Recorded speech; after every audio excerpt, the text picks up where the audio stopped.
Donc, concernant la question 4 et 5, donc, premièrement, la détermination de la résistance thermique globale de ces parois. Donc, on a vu que pour la résistance de conduction, toutes les parois ont la même résistance de conduction. Mais la différence, c'est au niveau de la résistance de convection au niveau de chaque paroi.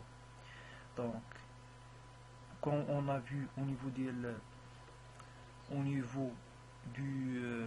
modèle électrique, donc on dispose de trois résistances. Donc, la résistance thermique totale de chaque paroi, c'est la résistance de convection extérieure plus donc l'extérieur plus la résistance de conduction plus la résistance de convection au niveau de l'intérieur, donc au niveau de l'intérieur. Voilà.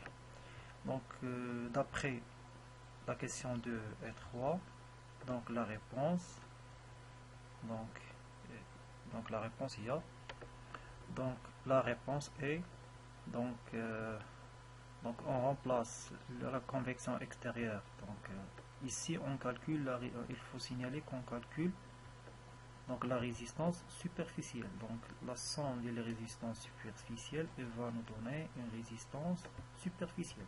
Jusqu'à ici on calcule toujours la résistance superficielle totale de chaque paroi.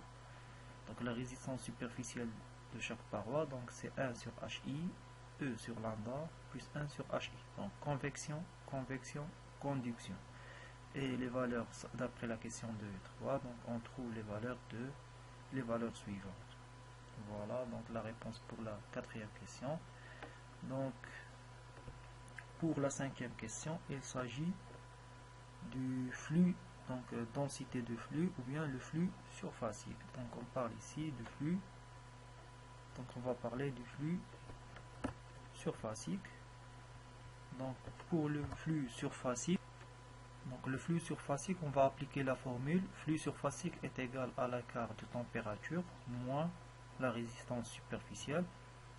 Comme vous voyez ici, à l'intérieur on a 20 degrés Celsius et à l'extérieur moins 10 degrés Celsius. Donc l'écart de température c'est 20 moins 10 qui est 30. Donc un écart de 30 degrés Celsius divisé sur, pour chaque paroi, on va diviser par sa résistance pour calculer le flux surfacique à travers cette paroi. Donc la réponse est la suivante. Donc le flux surfacique est le suivant à travers chaque paroi. Donc les réponses sont les suivantes. Maintenant, concernant la sixième question et la septième question, donc pour le calcul des surfaces, donc comme vous voyez ici, donc on a la largeur, donc largeur de la chambre c'est 2 mètres, donc la longueur, comme vous voyez ici, c'est 3 mètres, la hauteur c'est 3 mètres. Donc pour cette mur là, donc on a 2 fois la hauteur qui est 3, donc ça veut dire 6 mètres.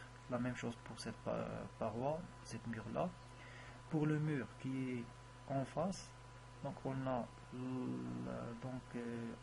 3 mètres fois la hauteur 3 mètres, ça veut dire 9 mètres carrés.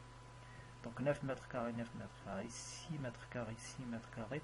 Pour le plafond, il s'agit de, donc ici on a 2 fois 3, ça veut dire 6. Donc le plafond et le plancher, elles ont une surface de 6 mètres carrés. Donc, et voilà, donc concernant les surfaces, pour le flux on a la formule, le flux, donc c'est le flux surfacique qui est déjà calculé ici, fois la surface. Donc voilà la formule à appliquer. Donc après tout calcul fait, donc on va trouver que en calculant les surfaces, donc le flux c'est le flux surfacique qui est déjà calculé ici, qui est déjà calculé ici, fois la surface de chaque paroi. Pour donc le mur 1 et 2, on a le flux de 949. Pour ce mur là qui est donc ils sont en face avec nous, donc ils ont une déperdition de 633 watts, et pour le plafond c'est 107 watts fois 6, donc il donne 647 watts de déperdition. Pour le plancher, donc on a seulement 396 watts, puisque le vide sanitaire nous aide à trouver une bonne résistance thermique. Donc maintenant, concernant la dernière question, donc déterminer le flux de déperdition totale de chaleur du local et en déduire la puissance de chauffage à installer, donc pour vaincre les déperditions. Donc pour le flux total, c'est le flux à travers toutes les parois. Donc comme vous voyez ici, donc comme vous voyez ici, donc j'ai une erreur ici, donc il faut faire attention pour la correction de cette erreur. Donc pour le mur 1 et 2, donc on a deux murs, donc il faut multiplier le flux par 2 et ce flux là par 2, puisqu'on a deux parois. Donc cette erreur va être erronée, donc il faut corriger cette erreur. Donc c'est 949 fois 2, 633 fois 2, plus 647,88 watts, plus le flux du plancher qui est 396 watts. Et pour la puissance du chauffage, donc pour vaincre les déperditions et garder la température constante de 20 degrés Celsius, donc avec les pertes à travers les parois, nous compenserons par le chauffage installé. Donc le chauffage installé, il doit fournir le flux ou bien la chaleur qui a sorti. Donc avec la chaleur qui est à travers les parois, donc le chauffage se fournit avec la chaleur afin de garder la température égale à 20 degrés Celsius. Sinon, le cas inverse, si on n'installe pas un chauffage local, donc la température, puisque nous avons moins 10 degrés Celsius, donc la température va diminuer jusqu'à atteindre l'équilibre. Donc il y a le flux qui est nul, le flux qui est nul, la formule flux égale delta T sur R, donc le flux il est nul, le local qui est delta T égale 0. Donc si delta T égale 0, ou delta T égale à 0, puisque l'extérieur est difficile de chauffer, donc il y a l'équilibre thermique, donc faire l'intérieur moins 10. Fait le cas, tu تحس la glace à l'intérieur de ce local.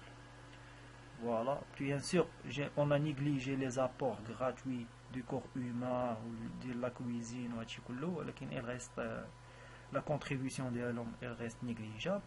Donc généralement, donc on va atteindre l'équilibre. Donc avec l'équilibre, on va trouver que moins 10 degrés Celsius. C'est pour ça qu'on a besoin d'un chauffage. Surtout les jours, les saisons, le froid. Voilà. Donc voilà concernant la 8e question. La réponse est la suivante. Donc concernant maintenant la dernière partie, donc afin de réduire la consommation électrique, donc le chauffage déjà installé précédemment, donc on va utiliser l'isolation des murs. Donc au niveau des murs, on va ajouter une couche d'isolation, donc afin d'augmenter la résistance thermique des parois. Donc sachant que la couche de l'isolation, sa conductivité est de 0,02 watts par mètre par degré Celsius, le degré qu'elle va, donc et une épaisseur de 5 cm, donc calculer la nouvelle puissance du chauffage à installer. Donc pour le modèle électrique donc faire l'isolation, donc je vais qui est R de convection. Et là, la première couche liée toujours au béton R de conduction.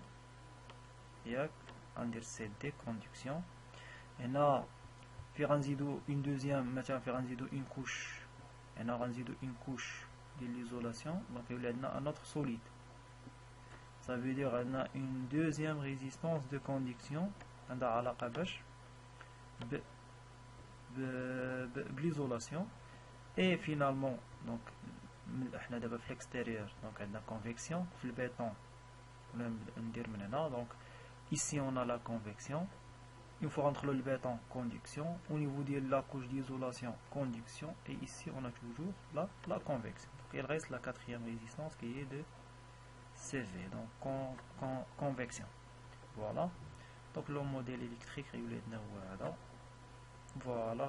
Au niveau du modèle, on a les résistances. Donc, on a un sur HI maintenant. On a un sur HE. On a E1 sur lambda 1 ديال البيطون. On a E2 sur lambda 2 donc E2 il y a 5 cm. Au lambda il y a donc lambda 2 qui est 0,02 watts par mètre par Kelvin. Donc il s'agit de la même la même démarche qu'on a effectuée les questions de la partie précédente. Donc il faut ajouter une nouvelle résistance au niveau des murs. Donc pour le plancher et le plafond, on n'a aucun changement. Les murs, les une couche d'isolation. Donc on va dire une couche d'isolation. Voilà, c'est tout concernant ce TD qui concerne le projet de chauffage.